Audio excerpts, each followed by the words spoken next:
সুদীপার প্রাণ বাঁচাতে শেষমেশ ডক্টর সূর্য সেনগুপ্তর দ্বারস্থ হলো আদিত্য। ওটিতে ঢুকেই সুদীপাকে দেখে চমকে গেল সূর্য। অনুরাগের ছোঁয়া ধারাবাহিকে দেখা যায় আদিত্য খুব ভেঙে পড়ে। সুদীপার এই অবস্থার জন্য নিজেকেই দায়ী করতে থাকে আদিত্য। ভাবতে থাকে যে সে সুদীপাকে কত ভুল বুঝেছে, আর সুদীপা শেষমেশ তাকে বাঁচানোর জন্য আজ মৃত্যুর মুখে পড়লো, নিজের প্রাণটা বাজি রাখলো। কি হবে সুদীপার? সুদীপাকে সে বাঁচাতে পারবে তো? অনেক ক্ষতি হয়ে গেছে সুদীপার, অনেক রক্ত বেরিয়ে গেছে। ঠিক তখনই ডক্টর আসে এবং ডক্টর জানায় পেশেন্টের কন্ডিশন ভালো না, অনেক টাকা লাগবে, একটা ইমিডিয়েট অপারেশন করতে হবে, আর অপারেশনটা করতে কিন্তু 40 লক্ষ টাকা লাগবে। আদিত্য বেশ ভেঙে পড়ে। এতগুলো টাকা না আদিত্য দিতে পারে না অভ্র দিতে পারে। তবে হসপিটালে পরমা এসে যখন সব কিছু জানতে পারে তখন পরমা নিজেই ওই কোম্পানিটা বিক্রি করে দেওয়ার জন্য রুডির কাছে ছুটে যায়।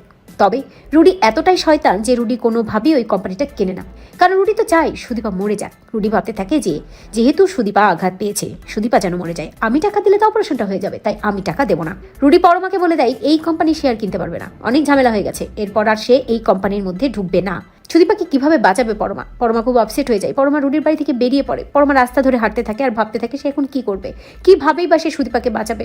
অন্যদিকে ডক্টর এসে আদিত্যকে বলে, মিস্টার চৌধুরী আপনারা এখনো টাকা অ্যারেঞ্জ করতে পারেননি?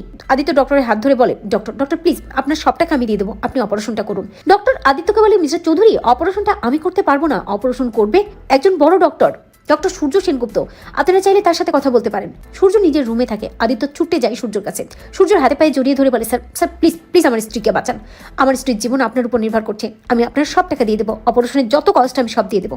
ও একটা ব্রিলিয়ান্ট স্টুডেন্ট, ওর ভবিষ্যৎ ওর জীবন এভাবে আমি নষ্ট হতে দিতে পারি না। শুনে চমকে যায় সূর্য। ভাবতে থাকে যে কেন এরকমটা মনে হচ্ছে, কেন বুকের ভিতরে তো তোলপাড় করছে।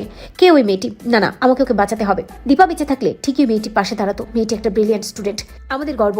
আমি মেয়েটির কথা অনেকবার শুনেছি। না আমাকে কিছু একটা করতে হবে, আমি ওর পাশে গিয়ে দাঁড়াবো। আদিত্যকে আশ্বস্ত করে সূর্য বলে, মিস্টার চৌধুরী আপনি চিন্তা করবেন না, আমি অপারেশনটা করছি, আর হ্যাঁ কোনো টাকা লাগবে না, আমি করে দিচ্ছি। ওটিতে ঢোকার জন্য রেডি হয়ে যায় সূর্য ওটিতে ঢোকে। অন্যদিকে দেখা যায় বেডের উপর সুদীপা শুয়ে আছে।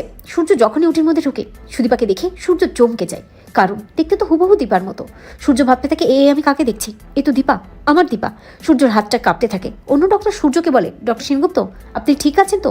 সূর্য ডক্টরকে বলে, হ্যাঁ আমি ঠিক আছি, কিন্তু পেশেন্ট। সূর্য চুপ হয়ে যায়, কারণ দীপা তো নয়, দীপা তো অনেক আগেই মারা গেছে, আর এটা তো একটা অল্প বয়সী মেয়ে। তো বন্ধুরা তোমরা এটা চাও তো যে এভাবেই যেন ওটিতে সূর্য সুদীপাকে দেখে চিনতে পারে? কমেন্ট করে জানাতে ভুলো না।